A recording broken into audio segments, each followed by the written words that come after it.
Welcome to the Indie Pub, a laid-back interview show dedicated to the world of self and indie publishing. I'm your host, Jay Rushing, author of the self-published fantasy noir novel Radio, and a beverage buff with a passion for deep dives and good times. Every 2 weeks, a guest will step into the pub with a publishing-related topic and a favorite drink for us to explore and enjoy.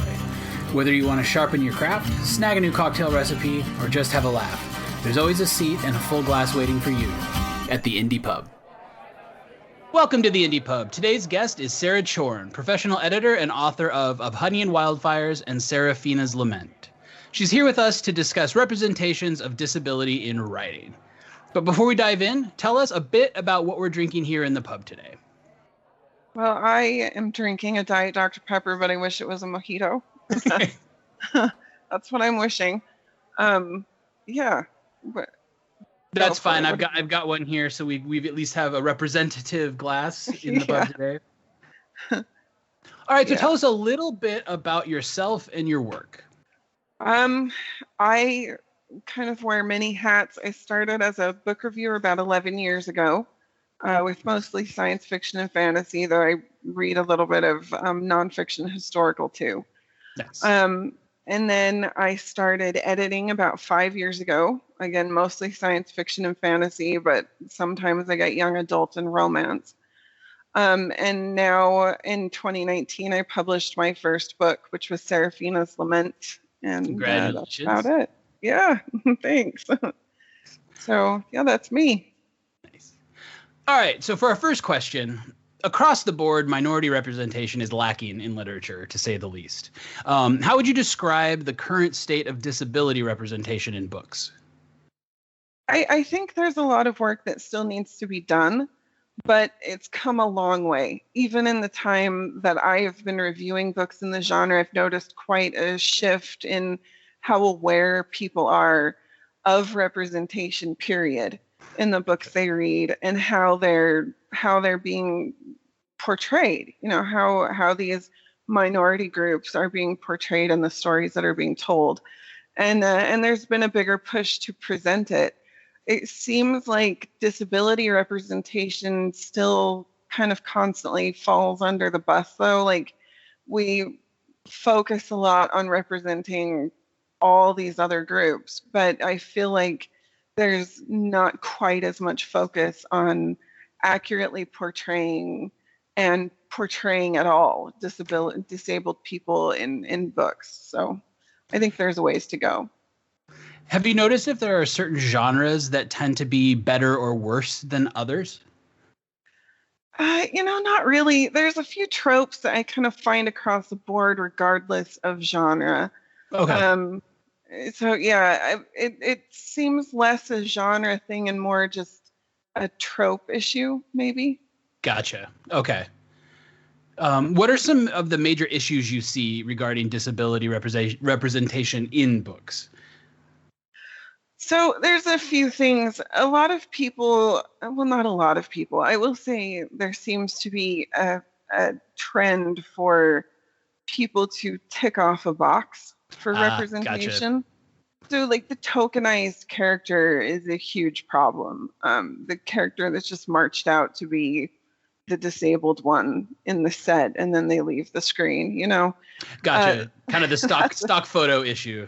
Yeah, exactly. That seems to be the biggest problem I see.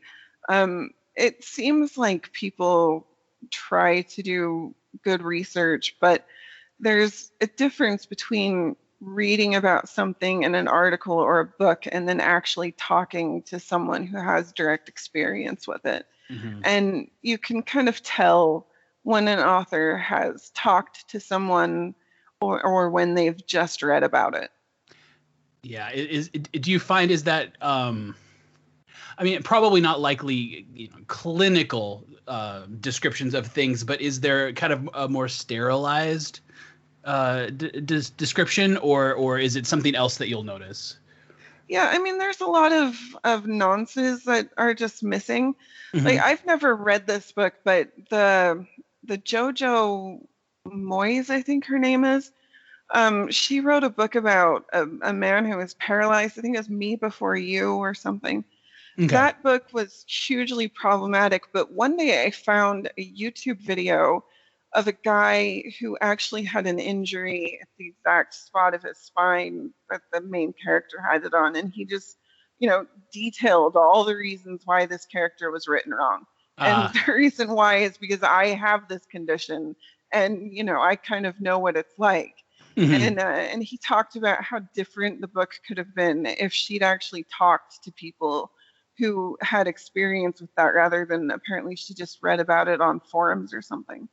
Oh, So, gotcha. Yeah. Yeah, I don't know. But yeah, stuff like that. So how do you yourself go about representing disability in your own work? So I am disabled. I have a chronic illness called Ehlers-Danlos syndrome, and I have a severe spine injury and all sorts of stuff's wrong with me. But I try to portray disability the way I would want someone to write about me.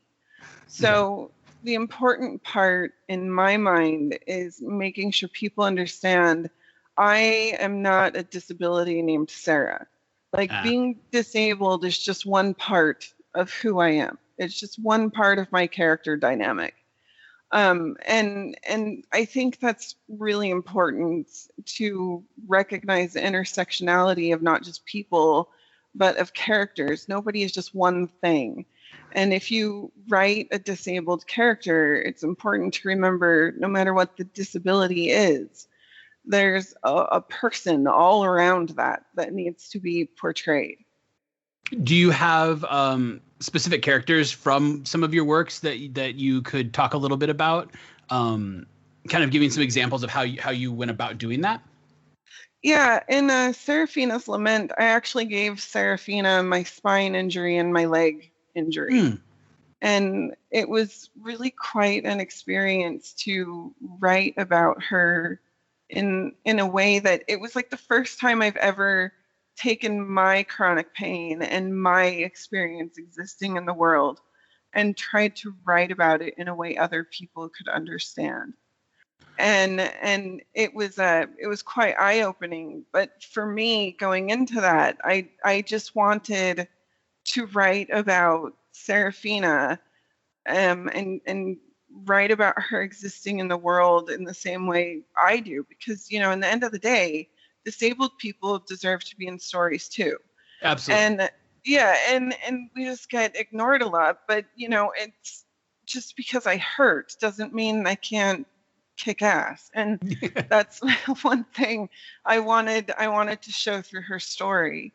But yeah, I really tried hard to show not only does her disability impact every part of her life, but it's just part of her. It's not all of her. And it doesn't go away. There's no moral to why she feels that way. It's just part of who she is. And that was hugely important to me, especially not moralizing her disability. Not everything happens to further the plot. It's just how she was formed. Mm-hmm. Yeah, it must have been almost an out-of-body experience writing, all of your own feelings into a character. Yeah, it really was.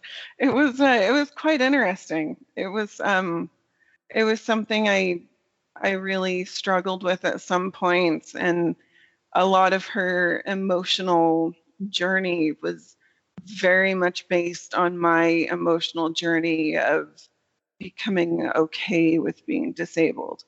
Are the characters and were you similar ages, or did you add distance there? I think she's younger, I think I have her about 10 or 15 years younger than me. Okay. Was that a conscious decision, or just because that's the story and that's what it needed? Yeah, it was just kind of the story and what it needed. Okay, and so when you are working with your authors, because you're an editor as well, how do you go about guiding your authors when they're writing about disability, if that's an experience that you've had? Yeah, usually if I come across something in a book that I'm editing, it's 9 times out of 10, it'll be ableist language that the author just doesn't know about. It's not something a lot of people think about. So it's not something like I get mad about or anything. It's just something that people don't notice. Like a book I edited recently mentioned someone being wheelchair bound, and I wrote the author and said it's not wheelchair bound, it's a wheelchair user. It's a subtle difference, but it means the world to people who use wheelchairs, because you're not bound to it. It's giving them liberty that they wouldn't otherwise have. Well, that's a great point. Yeah, and stuff like that. There's been a recent discussion that I saw about the term turning a deaf ear to something, which I come across a lot in books. And I'd never even thought of that before as being ableist, which probably is horrible to admit.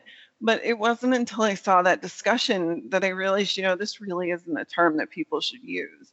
Yeah, I mean, it's amazing how many, terms and phrases are just so ingrained and unquestioned. Yeah, and it's other things like calling something, well, that's crazy. Or, someone who's acting weird you don't agree with is a psychopath. These are all terms that it's just part of our language. But as an editor, I try really hard to find them in the manuscripts and to not just take them out, but to write a note to the author that says why this is an ableist term, so they can hopefully avoid using it in books in the future. And nobody's perfect. I'm always coming across stuff that I say that I probably shouldn't, and I'm trying to be more aware of it. Yeah. But, at the end of the day, that's really all you can do. It's become aware of it and try to learn and grow. Is it something that you find comes up often in the books that you're editing, or is it something that you find you have to actually kind of consciously scan for, or does it pop out for you pretty quickly? It pops out for me pretty quickly. There's usually a time that I mention something in each manuscript. Yeah. So, it's just part of our language, and it's unfortunate that that's the way it is. But yeah, I do notice a few instances, usually at least once a manuscript. Okay, so for the next question, as more and more own voices authors add, their stories to the wide, wide world of books, what advice would you have for them as they set off on their writing journeys? The biggest thing that I think helped me the most with how I write disabilities is to try and write my characters the way I'd want someone to write my story.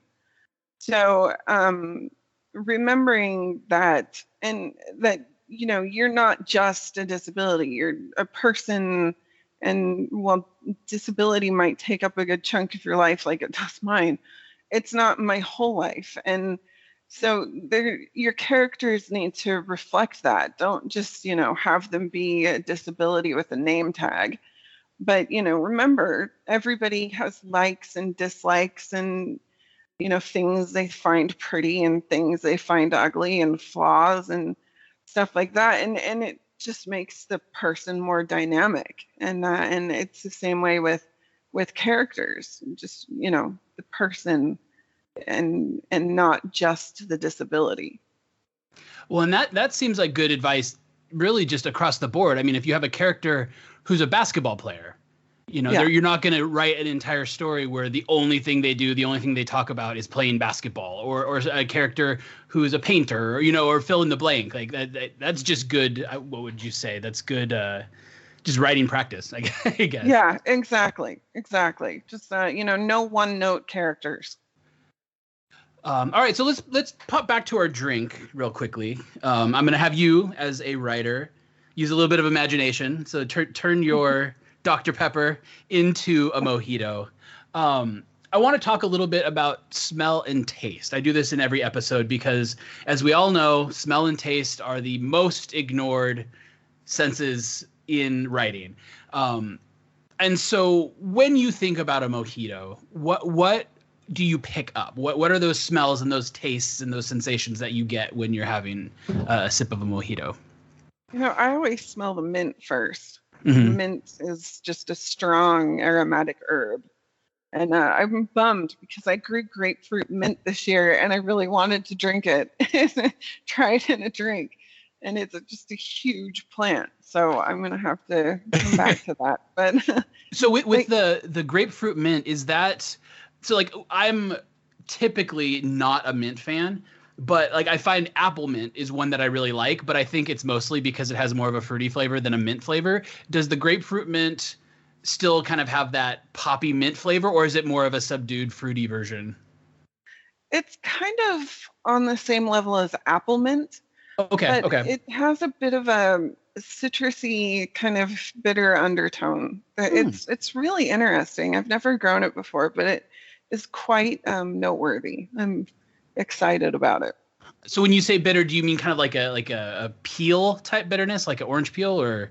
Yeah, just enough of that. It's not like bad though. No. It's just a little tiny undertone to the whole mint thing. It kind of levels it out, I guess.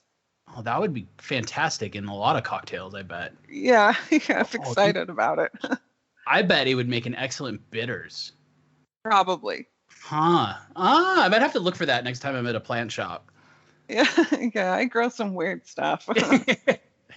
What are some of your highlights this year in your herb garden? Oh man, I've got like 12 different kinds of tomatoes growing. Oh, geez. Yeah. Yeah, and I have I have a snail vine, which isn't a vegetable or anything, but it grows these flowers that kind of look like snails, but they're bright pink. Oh, that's cool. It's gorgeous. Yeah, it's dying because of all the heat right now, so that's too bad. But yeah, I have soybeans. That's my first year growing soybeans and peanuts. I like growing. Wow. Yeah, I just kind of every winter I go through this plant catalog and I just buy all the weird stuff. No, if you don't mind me asking, I grew up in the sticks. I'm a farm boy, but I'm from the Northwest, so I've never seen a peanut plant in real life. What does it even look like? So they're kind of bushy. And the peanuts, though, they grow these little yellow flowers. And then the yellow flowers, instead of dying like they would on most fruit, once the fruit starts growing, the yellow flowers grow these little like sticks almost. And they run into the ground, and the peanut grows underground. Oh, that's bizarre. The flower. Yeah, it's kind of weird. So when you dig the plant up in the fall, it's kind of like doing potatoes because you have to go through the whole soil and find all the peanuts underground. Oh, I assumed that they were like potatoes, but like nodules off the roots. Had no idea that they like reburied themselves. That's fascinating. Yeah, it's weird. It's pretty cool. Real quick, back to the drink. Sorry, I see this is me. I tangent. I am a pro at tangenting. So from peanuts back to a mojito, is there a rum that you use that you like as kind of your main rum for your mojitos? I can't really honestly say for sure. My husband's the one who does the drinks. Gotcha. And he always buys something. I don't even know. It's like the only thing. I cook everything in this house, but the only thing my husband knows how to do in the kitchen is mix drinks. And so I just leave him to it. It's that's him, all him. I found that with a lot of couples. It seems like there's always the one who's the bartender in the group. Yeah, exactly. That's my husband.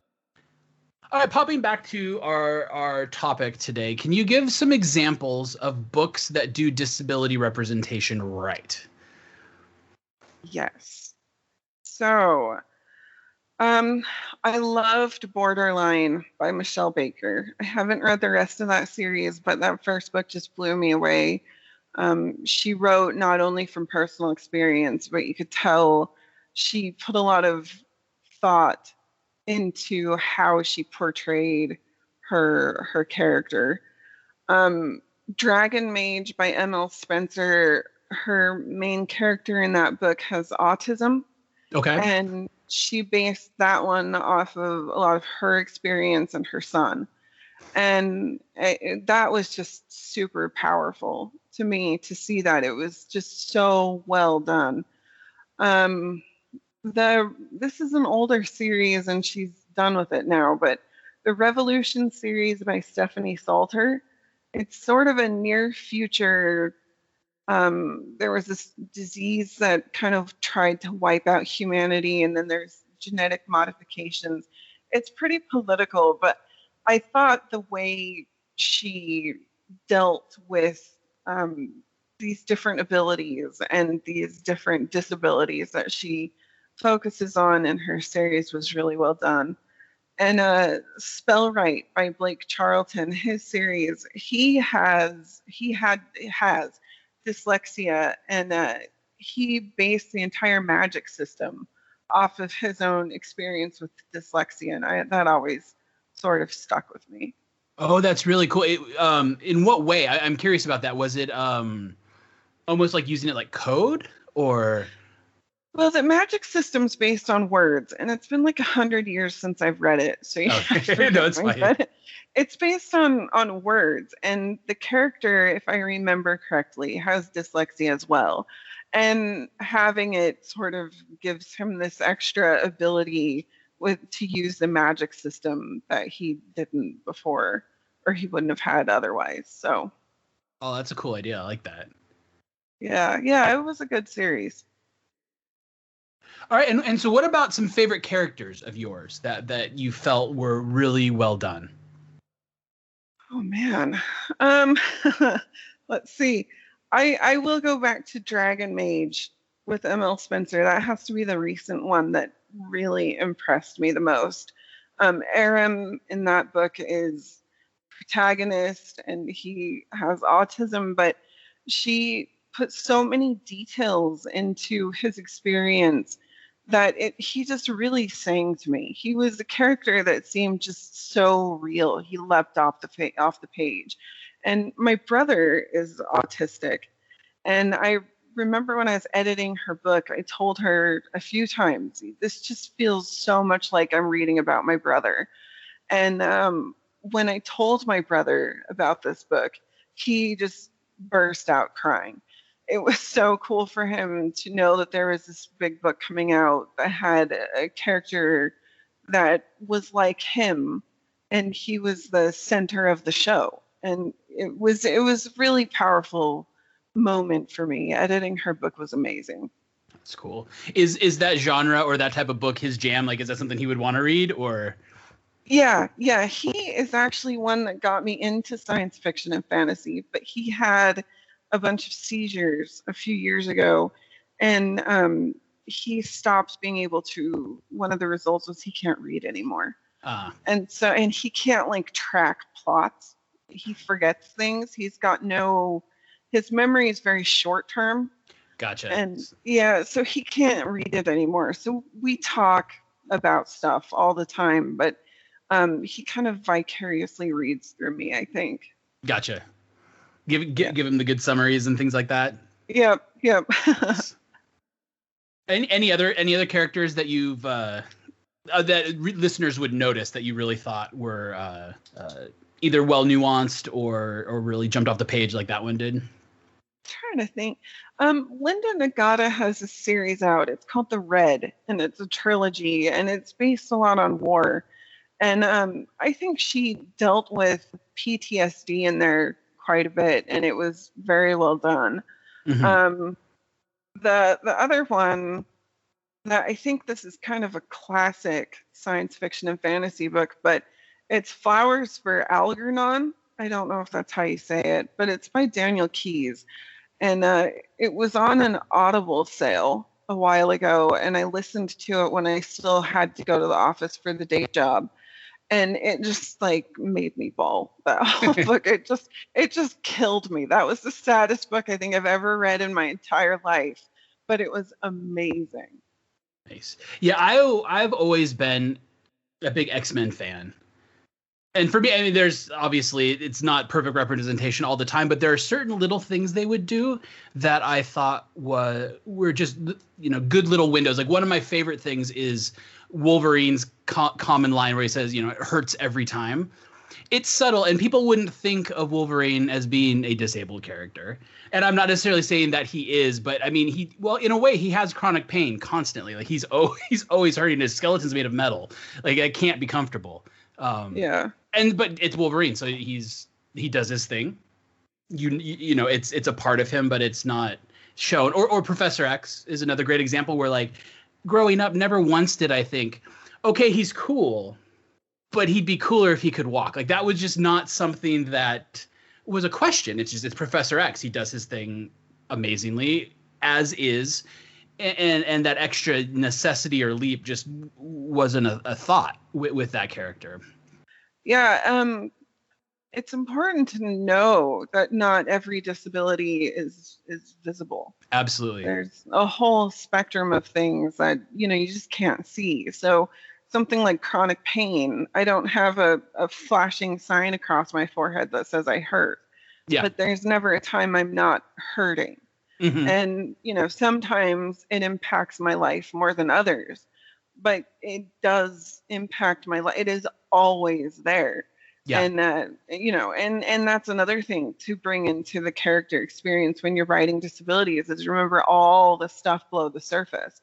There's a whole lot of pain. There's a ton of emotion that just goes into the act of being disabled that very seldom gets represented in literature. Yeah. My dad has had chronic pain since I was 2, and that was just always it was a feature, right? Like that's just, dad's hurting. That's a thing that happens. But then he's also all of the other things in his life, and it just never stood out as like the thing, and then everything else is to follow. Mm-hmm. It's just one of the list of traits. Yeah. Yep. Exactly. All right. So, coming back to creating characters, writers are often pretty oblivious to the mistakes they make regarding representation, and obviously to the detriment of both their stories that they're trying to write and the readers who are trying to read it. Can you give a good example or two of a book or a story or a movie, or it could be any media, where while intentions may have been good, the execution just kind of fell through, and then maybe talk a little bit about why it failed? Yeah, so I thought a bit about this one, and I have a hard time thinking of an answer because I don't watch a ton of TV. I work, I edit, I write books. I'm always booking. Gotcha. So one show, though, that I watched a little bit of, and then it pissed me off so much I had to stop, was The Boys on Amazon, especially season 2. Season 1 was okay, but season 2, I didn't watch a ton of it. It kind of turned me off about halfway through the first episode, and it just felt like they were trying to be so edgy just to say that they were being edgy, and it got pretty insulting with like feminism and how they dealt with the gay LGBTQ communities. Disability bothered me, and I realized that the creators were probably doing it to make a point or something. At least I really hope that's the case. But the little bit of it that I saw just went so far into, it just leaned so hard into every pig-headed thing that it just turned me off. Like there's a point when you just fly right on past whatever you're trying to say, and you just turn everything into a parody of itself. Yeah. And that's how I felt with that season. My husband watched it. I never talked to him about it, but it was it really bothered me. Yeah, it seems like sometimes with that, it's almost like they don't realize they haven't earned it yet, I guess is a way to put it. Like I feel like you can do a lot when it comes to being dark and offensive and like making your characters do some really rough stuff, but you kind of have to earn it with your readers so that they know that like there's a point and that you're going somewhere with this, and that it's helping it's like doing something in the story other than just to make people feel shocked. Yeah, I just felt like they were doing it for shock value, and that's not cool. Who wants to be a point for someone's shock value? I don't. So representation is definitely a world of nuance, obviously. And like what we were just talking about, that clearly had none. Yeah. But are there certain hard and fast rules that you would give writers that they could learn and implement in their own writing and stories to kind of just help them steer clear of including those off-putting or even, you know, full-on offensive situations?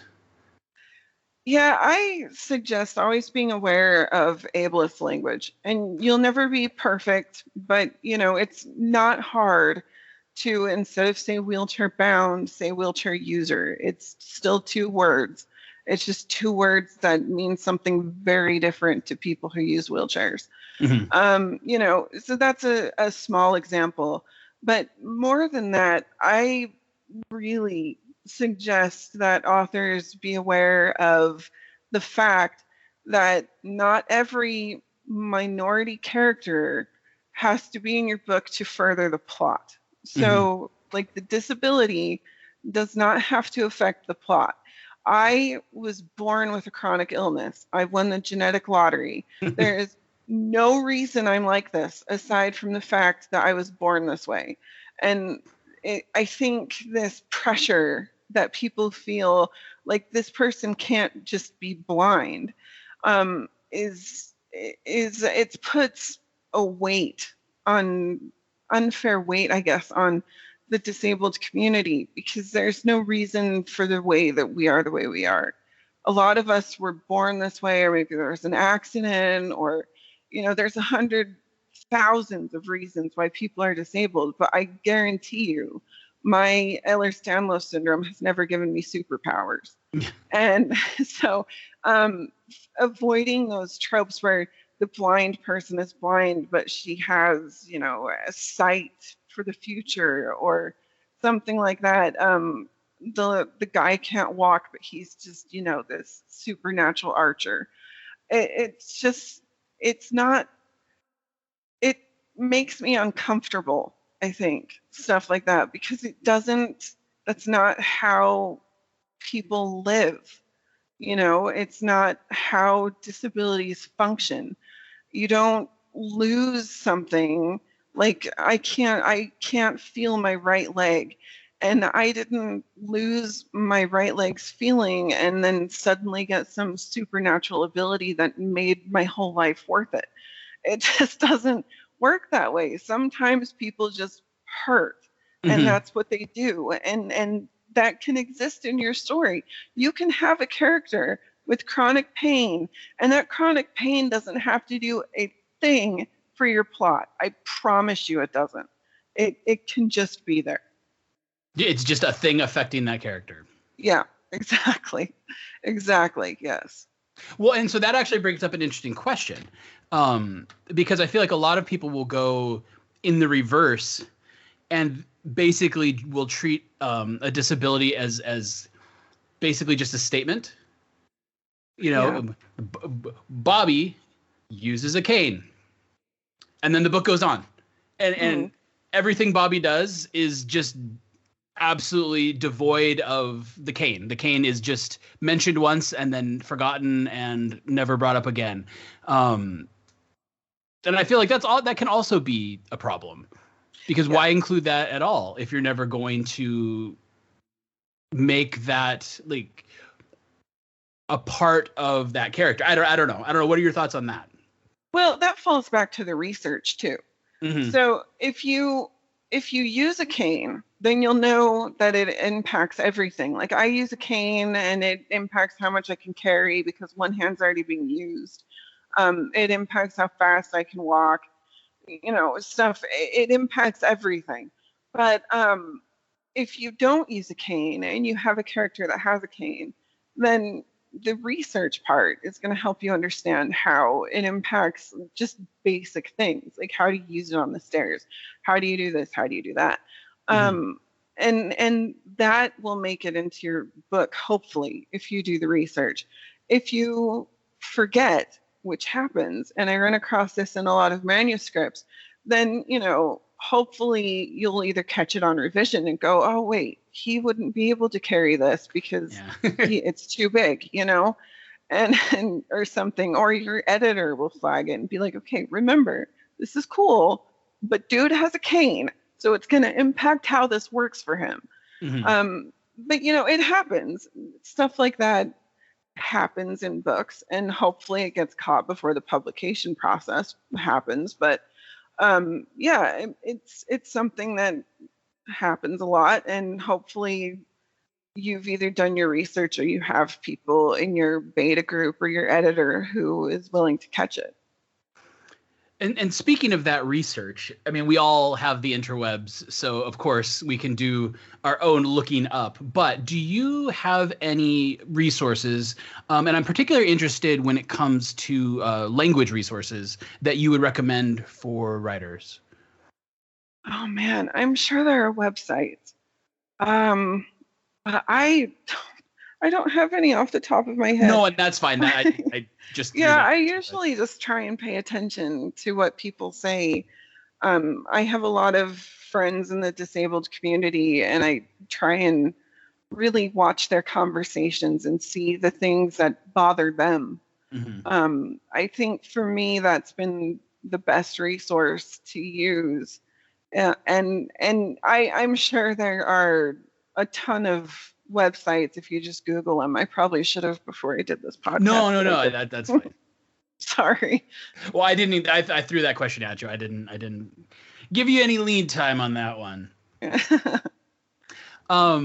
Okay, so talking a little bit more about the research, when it comes to people outside of minority groups, and in this case outside of the disability community, when they're trying to get it right, other than just research, are there any other pieces of advice that you would give them when it comes to trying to include characters with disabilities? Yeah, I suggest talking to people, mm-hmm. and be kind about it.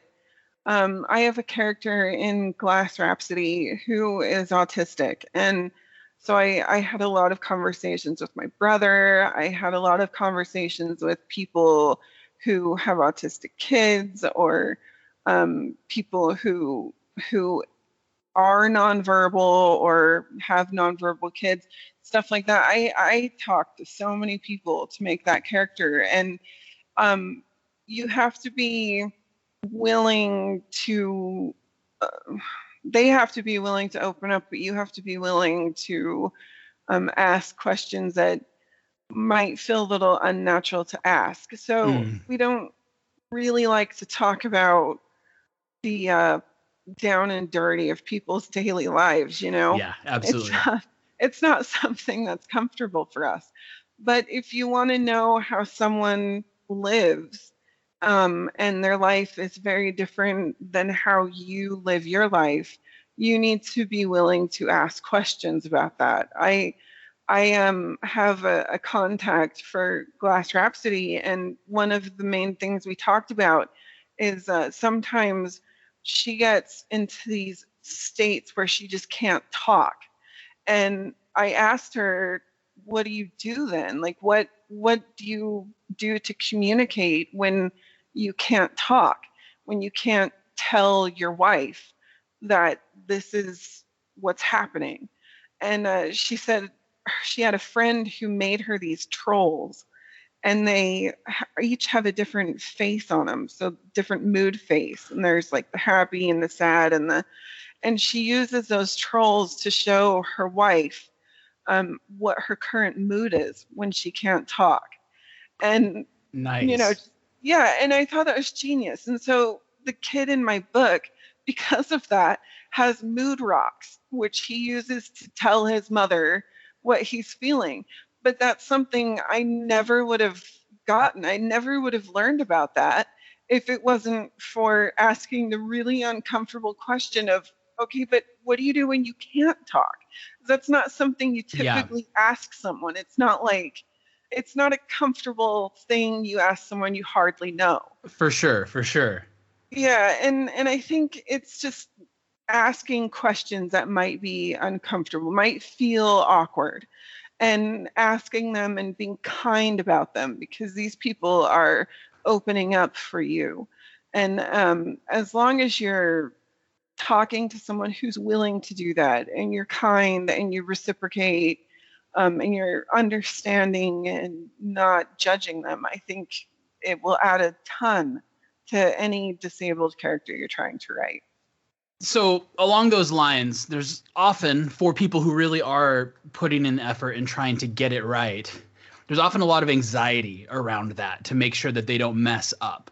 Do you have any tips for how people can mitigate that kind of apprehension and anxiety?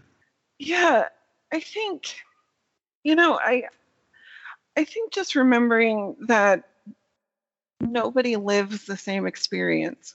And so to a certain extent, we're all the other. Mm-hmm. We're all living a life that nobody else can kind of understand.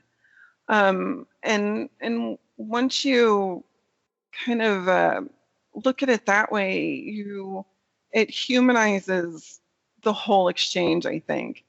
And just try to do your best.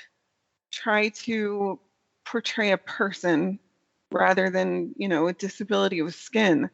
And as long as you're doing the best you can, Mm-hmm. as long as you've put in the legwork for the research and the talking to people and the sensitivity readers, if you choose to have them, all that stuff, it will absolutely show in the end product. In the end of the day, we're all writing about people that we don't quite understand. And that's part of the process of being an author. No matter how well you plan your story, you're still getting to know all the people in it. And your readers will as well. So it's a discovery, not just of your story, but it's a discovery of the people in the world around you and how they can enrich the story that you're telling. It's not something that should be intimidating, though I know it absolutely can be. And there are times when you might very much worry about getting it wrong. And that's normal too. I mean, I worry about that a lot too. But, at the end of the day, you can just do the best you can do. Mm-hmm. And that's all any of us can do. You mentioned sensitivity readers, and I wanted to touch on that. So basically, can you give us a brief description of the, what are they? How does one go about finding one if they would like to use one, or if it's possible to use one? And then if you find someone to be a sensitivity reader, how do you go about working with one? So there's a bit of a debate about sensitivity readers. I am very much pro sensitivity reader. I think they add a whole richness to the story, and they'll help you avoid landmines that you wouldn't otherwise notice. I have found my sensitivity readers pretty much just because I know people, and, Gotcha. and so I've reached out. But I see a lot of people, they'll go on writing groups and they'll ask for sensitivity readers there, or even on Twitter, I've seen a few people call out. Some people advertise being sensitivity readers. Some editors will also be sensitivity readers for certain topics. Usually it seems to be they're found through the community somehow, word of mouth or what have you. And they can be kind of expensive, but I think in the end of the day, they're worth it. I have managed to do a sort of trade with my sensitivity readers. So I will sensitivity read their book and they'll do mine. And that's how we've worked it. And that's worked for us. It saves us money in the end. But, I think either working out a deal if you can, or even paying for one is just incredibly worth it. You'll learn things that you wouldn't have otherwise known. And your book will get a layer of realism to it that it would not otherwise have. Okay, so now the budgetary question for indie authors, since this is an indie show, an indie author show, or at least aimed at indie authors. For a lot of people, the obvious benefit aside, budgetarily hiring somebody is just not in the cards. You mentioned a lot about just finding people to talk to. But I have a question more about the actual story itself. Are there approaches to the story that can be adjusted to kind of help navigate around some of the potential pitfalls? Yeah, I mean, there's limitations that's, Yeah. inherent in disability. So when I was making Seraphina's Lament, I had to have her go on a little bit of a journey. But, she's based on me and I can't walk that far. So I had to figure out how that's going to work. So, I had to change the distances they had to walk, and I had to make her part of the journey just extremely painful, like it would be if I was walking it. And when they got to where they were going, I basically took out all the stairs, because stairs just, I mean, they're hell on earth for me. So those were some changes I had to make. But, it's a secondary world and I'm creating it. So if I want to have a castle on a hill that has no stairs in it, I absolutely can do that, because it's my world. There's things like that you can do. And I think a lot of times we get stuck in this default of writing where the castle has to have the stairs and there's no ramps anywhere, and stuff, people walk really long distances, and that's normal because we read about it a lot, but we forget that it's our world, we're creating it, we can make it however we want to make it. If we don't want stairs, they don't have to be there. So it's kind of, once you realize that, it's kind of empowering. Also has Ehlers-Danlos syndrome, and she wrote an article on IO9 a few years ago, and it's one of my favorite things on the internet. But it's called "Why Are There Stairs in Space?"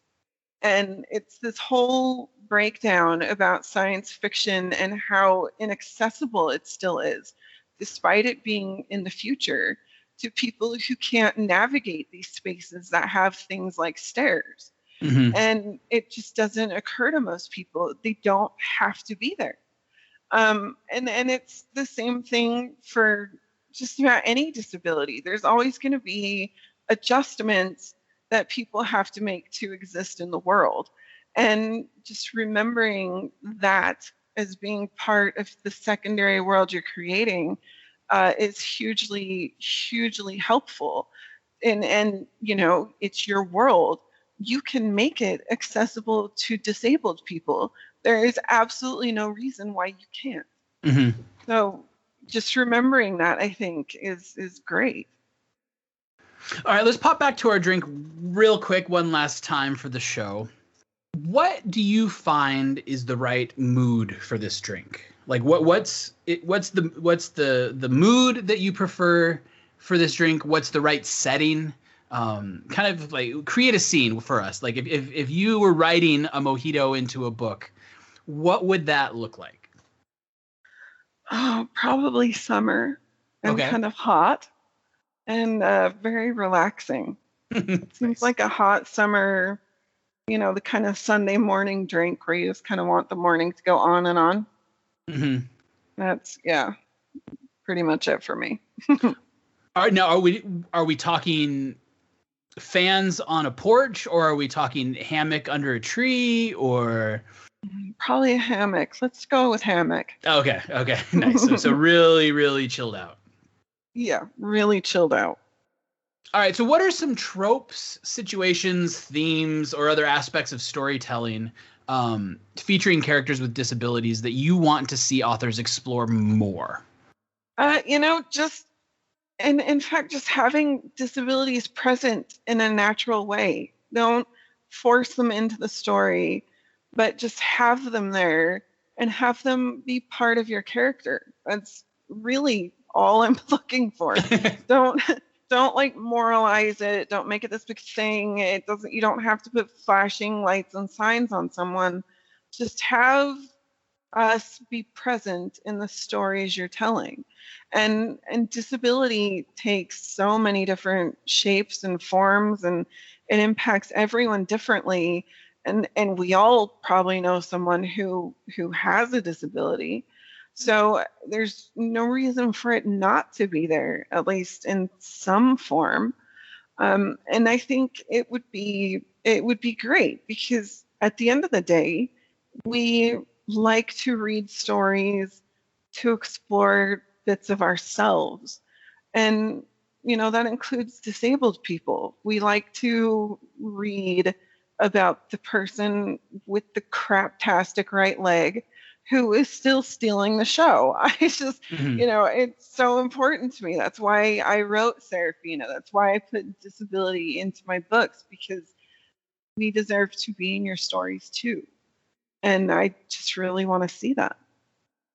And next question, there's probably a lot, but is there one or two specific things you definitely want to see less of? Yeah, so the mercy killing is top of my list there. Yeah. I hate the mercy killing. It's the thing where if you want to piss me off, that's what does it. I go 0 to 60 in about 2 sentences. I hate it. So, and for the people who don't know, mercy killing is like that trope where there'll be the person who's disabled or injured or something, and instead of letting them exist, you decide, well, Uncle Tom wouldn't want to live like this, so I'm going to go take him out back and cut his head off or something, put him out of his mercy. It's horrible. I mean, just think of what that's saying to everybody who relates to that character. Like, your life is not worth living, so you're more important to us if you're dead. That's a horrible message to give people. I can't even begin to tell you how much I hate it. The other one that I really don't like is the blind person who can all of a sudden see into the future or prophesy. I mean, come on. We're done with it. Let's have people who prophesy who can also see. Because it's like every blind person in a book has to have the gift of prophecy, and I'm sick of it. So those are my 2 top of my list. Gotcha. Yeah. I can see why. All right. So Sarah, it is last call here in the Indie Pub. Can you give us an indie published book or 2 or 3 or more that you want people to check out? Yeah. So I've edited a few really good ones recently. Ben Galley has a series that he's writing. His second book will be released in August, I think. It's amazing. The first book, I believe, is called The Written. Don't quote me on that. I'm okay. But yeah. Another one that I loved was Windborn by Alex Bradshaw.